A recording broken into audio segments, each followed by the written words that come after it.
Right everyone, welcome to Sprite Spawn Gaming. This is Manny. Today we are going to discuss PS5 versus Xbox Series X. This is a pretty hot topic right now. There's a lot of console wars going on over Twitter, Reddit and pretty much every social media platform based on this thing. So you might want to know which one is better. And if you're interested in getting one, you might want to know which one to go for this holiday season. Without further ado, let's get started. Yeah, before we start, please consider hitting that like button and subscribe if you haven't already, and share it with your friends. We are going to create an awesome gaming community. It's going to be really cool. Alright, let me know which games you're excited for this holiday season in the comment section. Alright, let's begin. Okay, I'm going to talk about 7 main comparison points, starting off with design and controller, technical specifications, number of devices as entry points into the ecosystem, subscription services, VR support, price, games, and the UI. Alright, starting off with design and controller. PS5's design reveal was something of a, surprise. Like it caught everyone off guard. Whereas Xbox Series X design was pretty minimalistic, and it was good. Not that it's bad or something. It's just your rectangular brick again, except it's like a tower this time, but it's still black and rectangular. So yeah, that's Xbox Series X for you. But the PS5 design seems to be interesting. It's primarily designed around the cooling system, which will try and keep your console from heating up or frying your omelets or something. Alright, so that's a design for you. I'm going to show you here for a couple seconds. Alright, and the next one will be the controller. Xbox Series X got the same controller, except this time we have a share button on it. It's a similar implementation of the share button from PS4 DualShock 4 controller, but I think there will be a lot more features to that button. But let's see. It's the same controller, by the way, except this time it has a new feature called dynamic latency input. So it's going to help reduce latency when you play games, especially multiplayer games. Alright, so that's Xbox controller for you. And by the way, this Xbox controller is going to work with your Xbox One consoles, or Xbox One consoles controller is going to work with Series X. So it's like both backwards compatible, and the old one is like forwards compatible. When it comes to PS5 got a new controller called DualSense. It was revealed in a blog post. It was a kind of a weird reveal for a new device, but yeah, controller looks cool. It doesn't have the offset thumbsticks, which is an advantage on Xbox. But it brings to the table a lot of new features like complete haptic feedbacks. It's unlike any other controller we have ever seen, and there's adaptive triggers which were in Xbox One controller before, but yeah, it's going to be stronger around this time. And of course PS5 will have some sort of latency reduction technology and maybe some battery improving technology. Yeah, that's design and controller for you. Alright, let's talk about technical specifications. This is going to take a while. Alright, so the Xbox Series X got a nice CPU, and PlayStation 5 has a similar one. It is 8x Zen 2 cores at 3.8 GHz, and it's 3.6 GHz with SMT, while the PS5 got 8x Zen 2 cores at 3.5 GHz. So it's a little bit of difference, where Xbox Series X got a slight advantage, but PlayStation 5 is using a processor much more efficiently. Like if you take a look at the Mount Cerny stock back in March, like you would know, like it's going for a more efficient approach. Right, so for the GPU, Xbox Series X got 12 teraflops. So this has been a big marketing term. Alright, so PlayStation 5 got 10.28 teraflops with 36 compute units at 2.23 GHz variable frequency. This variable frequency works very differently to traditional ones from PC. Like this is going to work as like 2.23 gigahertz at maximum amount of time, and when it's not needed, it's going to dial back. So it's not like your usual ones. When it's needed, it's going to dial up. It's not the way how it works. So yeah, the Xbox Series X got 52 compute units. That's a big difference, but each one clocked at 1.825 gigahertz. So yeah, that's the difference. Xbox Series X got a slight GPU advantage, but again, PlayStation 5's architecture is slightly more customized. Like Xbox, both are RDNA 2 based, but PlayStation 5 got extra features apparently from RDNA 3. I'm just quoting other YouTubers. Like, it's been long rumored to be like that. So yeah, both are really good GPUs. That the difference between them is pretty low this time around. Like when you compare to Xbox One X or PS4 Pro, it's much more of a thin line between them right now. So you won't see much more difference. It's going to be either 1 or 2 frames per second, or maybe a few pixel counts. That's all it's going to be. It's not likely going to be frames. It's going to be pixel counts if it's going to be a really demanding game later in the gen. But in the early part of the gen, it's going to be pretty same. All right. Okay. So memory interface is 16 gigabytes GDDR6 for Xbox Series X and 16 GB GDDR6 for PlayStation 5. So pretty similar again. And memory bandwidth for Xbox Series X is 10 gigabytes at 560 gigabytes per second and 6 gigabytes at 336 gigabytes per second. For PlayStation 5, it's 448 gigabytes per second for all 16 gigabytes. So yeah, different approaches, but both are going to work. PlayStation 5 has a lot of custom hardware. It's going to be a revolutionary console, but Xbox Series X has gone for a much more PC build this time around. Alright, go for internal storage. Xbox Series X got 1 TB custom NVMe SSD, while the PlayStation 5 got 825 gigabytes solid state drive. So this is a pretty weird number, but according to Mark Cerny's talk, it's for 12 channel interface. It's a weird pick, but yeah, that's the naturally occurring size right now for PlayStation 5. So when it comes to I/O throughput for Xbox Series X, it's just 2.4 gigabytes per second raw for the SSD, or 4.8 gigabytes per second for compressed. But whereas PlayStation 5 got 5.5 gigabytes per second raw. So that is extremely fast. Like you can't even find a similar SSD in the PC market right now. And yeah, the typical compressed speed is going to be 8 to 9 gigabytes per second. It's a huge leap, like especially in comparison to previous consoles where the speed was only around 150 megabytes per second. So you see the difference, right? 100 megabytes per second to around 5.5 gigabytes per second. That's a huge leap in my opinion. Alright, so that's the I/O throughput. A PlayStation 5 SSD got a custom decompression block. It's going to help in compressing a lot of compressed assets. So that's a dedicated chip on the console. So yeah, it's a different one, whereas Xbox Series X might not have, but it is custom indeed. It has got velocity architecture. It does have some custom blocks, but it's not as deep as PlayStation 5. PlayStation 5 is going to be blazing fast when it comes to SSD read speeds and write speeds, right? So for expandable storage, Xbox Series X has partnered with Seagate to create a proprietary hardware solution. It's going to be something like a memory card for PlayStation 2, but this time around it's going to be an SSD. So it's interesting, as you can see here.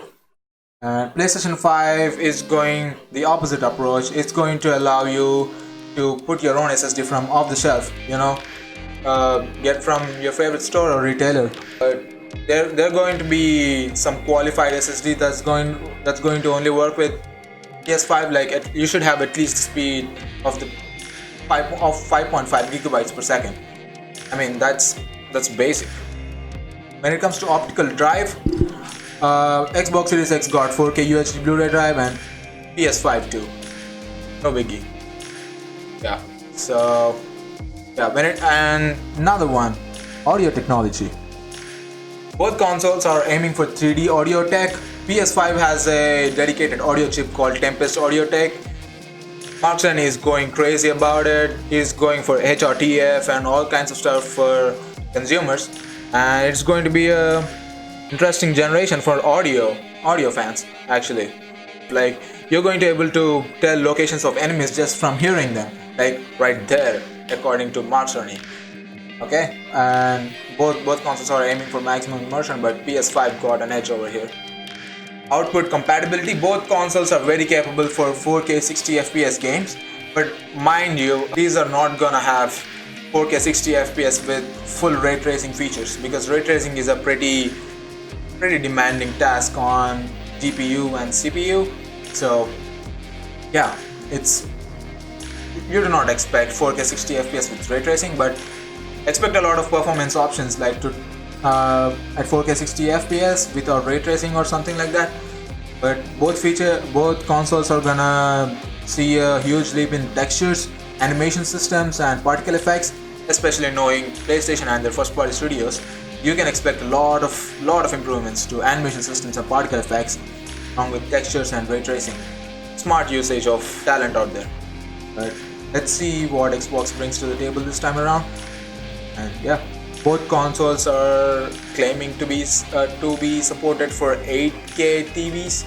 So we don't know how it's going to work out, but it's probably some small games like Tetris Effect or maybe Cuphead or something like that. So don't count much on 8K. But both consoles are also aiming for 120 FPS games. See, the thing with 120 FPS is it's like a lot of people do not have 120 FPS, 120 Hertz displays. Like most of the TVs are 60 Hertz or monitors are 60 Hertz, but yeah, they're aiming for 120 FPS. It's most likely going to be 120 FPS at 1080p, like maybe for racing titles or multiplayer titles. But that's just it. It's not going to be 120 FPS at 4K with ray tracing or something. Don't count on it. But yeah, I mean, after all, these consoles are very cheap in comparison to PCs. All right. What it means for next gen. So both consoles are very capable of 4K 60 FPS games, but mind you, this is not including ray tracing technology or something extremely new like global illumination or completely ray traced games. But yeah, both are extremely capable of 4K 60 FPS. I'm talking about native 4K, but do not expect 120 FPS at 4K though. That's just my opinion, and it seems to be like a extremely logical opinion. Also, both consoles might have reconstruction techniques. Xbox Series X is known to have machine learning cores on its chip, so it will be implementing some sort of upscaling techniques when more demanding games get produced later down generation. Like PS4 Pro had a checkerboard rendering system, which was pretty good, which looked pretty close to native 4K. And DLSS 2.0 is one of the best ever created, but it's NVIDIA's, so there will be some sort of MD implementation in this one. PS5 sure looks to have some sort of image reconstruction techniques, much better than checkerboarding. Alright, number of devices as entry points into this ecosystem. So for Xbox, you can either go with Xbox One, One S, One X, or either go for Series S or Series X. So that's going to be 5 consoles. You can play almost all Xbox games for the first 2 to 3 years on Xbox One systems as well. So it's not going to be like a complete generational shift for Xbox. So yeah, you don't need to worry about getting one as soon as possible. But don't expect major leaps in game qualities though. This is like Xbox One is going to hold back Series X, and we have clearly seen that in Halo Infinite gameplay demo. So there's no excuse there. PS5 is going for a generation shift. There's just two systems, PS5 regular and digital edition. That's going to be a generation shift. PS5 is going to have the true exclusives, which are going to actually utilize the hardware to absolute best. Okay, subscription services: PS Plus, PS Now. Yeah, so PS Plus is something like games with gold on Xbox Series X. Both are pretty similar. PS Plus usually has better titles. Game Pass is a hell of a deal.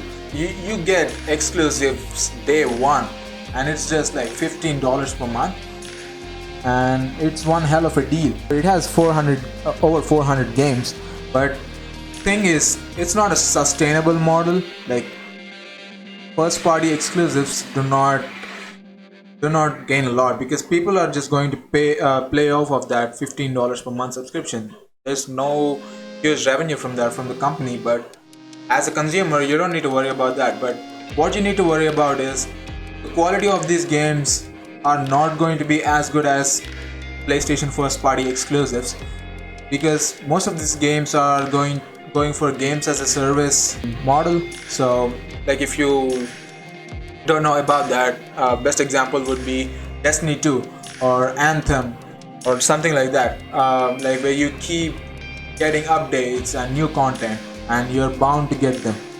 So this is something Microsoft plans to implement, because they want you to stay subscribed to Game Pass. That's their main business model. That's their next generation.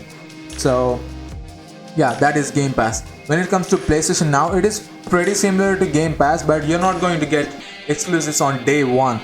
You're still going to get exclusives, but it's not day one. It's going to be later, like at least 1 year later or something. But with PS Now, you can stream to your PC or download to your PS4, and it has over 800 games, ranging from PS3 games to PS2 games and all kinds of stuff. And maybe PlayStation is planning for some kind of new subscription service, similar to Game Pass Ultimate, which combines games with Gold Hour and Game Pass. So yeah, that is something probably in the pipeline now. Whereas with Xbox is introducing xCloud to its Game Pass Ultimate subscribers. So that is a good one, but it's still in early stages. You need to have a really good internet connection. You will be able to play on any given device. So that's something that's useful for Xbox. So yeah, but don't expect huge AAA quality games. Like, you do get some of those later down the line. Third parties are not gonna release day one. Only it's just first party exclusives. But let's see how that goes. Alright, so coming to VR support. PS5 supports PSVR, which is the current gen PSVR, and there is a next gen PSVR in the works. So expect that to be announced probably next year or maybe 2 years from now. But yeah, PS5 supports VR, so that makes sense, because GPU architecture is slightly different from Xbox. It's probably for VR support. Xbox is not planning to support any VR devices, so that's a huge bummer over there. PS5 proves to be more value in this case. Alright, let's get to price. So both the companies haven't announced their price, like, for either of their systems, but what we can actually predict some of those. Like, PS5 regular is going to be around $500. PS5 digital is probably going to be around $400, maybe $450. I don't know, but that seems to be most logical, because if they take a loss on PS5 digital and sell it around $400, they're going to gain their revenue from digital only downloads. They'll be locked to PS Store, so that's going to be a lot of revenue. And yeah, PS5 digital does seem to get to around $400. Series X is probably going to be around $500 or $600. Series S, it's probably going to be around $300 or maybe $400. I don't know, but let's see. It's a weaker system, but PS5 regular and PS5 digital are both pretty same, except for the disc drive not being present on the digital edition, of course. But yeah, Series S is more like a toned down version of Series X, so that's one thing to remember. And UI, let's go. So Xbox is going to have pretty similar UI across the board, like from Xbox One to Series X. There's probably going to be some updates, some revamp thing, sort of, but nothing major though. When it comes to PS5 is going to have a completely overhauled user interface system. Yeah, everything is going to utilize the blazing fast SSD, and yeah, this is going to introduce new features like the recently leaked activities feature, which lets you directly get into a race from menu itself, from the home screen itself for a racing game, for example, and something like that. Like, it's going to be interesting to see what kind of new features PS5 can bring to the table. And as you know, by the way, PS5 controller is going to have a create button. It's like an evolution of share button. So I think the PS5 SSD is going to help content creators more with that create button. Right. So when it comes to games, yeah, this is like the most important part of this entire video, or probably for anyone who's considering to get a console for this holiday. First party studios. Let's see. Xbox has acquired a lot of new first party studios, amazing studios, very talented, but Xbox is not probably going to produce similar quality games like PlayStation has done until now. I mean, like, studios are very talented. Like, Obsidian has announced Avowed recently. It's going to look amazing, but it was just a CGI trailer.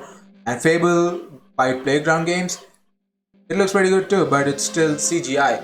So we don't know for sure how games are going to evolve on the Xbox side of things, especially first party studios. Forza series is going to look amazing, obviously. Stunton Studios and Playground Games, you can count on it. Gears is probably going to look good, but nothing. We haven't heard anything from Coalition. And yeah, Halo. Like, if here we don't talk about Halo. It looks like early current gen game. Lot of pop-in, lighting looks flat, graphics aren't polished. Lots of issues. 343 needs to get working. That game's got a huge budget of $500 million. Apparently, it's a rumor, by the way. I'm not sure about this thing, but yeah, that's not a good first impression for a game that has that high of a budget. Alright, so first party studios. This is Xbox side of things. So let's go to PlayStation side. PlayStation got amazing talent. Like, if you see Insomnia Games, they just announced 2 new games on June 11th, which is Ratchet & Clank Rift Apart, and of course Spider-Man Miles Morales. Both are pretty exciting. And you know the quality of those games. Those are pretty good. Really good stuff. Guerrilla Games got Horizon Forbidden West. Really looks cool. It's the proper next gen game that's got me hyped as hell. And yeah, that's first party studios which have announced their games. And Demon's Souls looks really good, almost like a CGI, but it was running on PS5. It's so good, it's impressive. I'm going to give it a shot for sure. Yeah, that's PlayStation for you. Yeah, PlayStation first party studios never failed to impress you, and Gran Turismo 7 is going to look pretty good too. Like, as you have seen the trailer, it looks too good.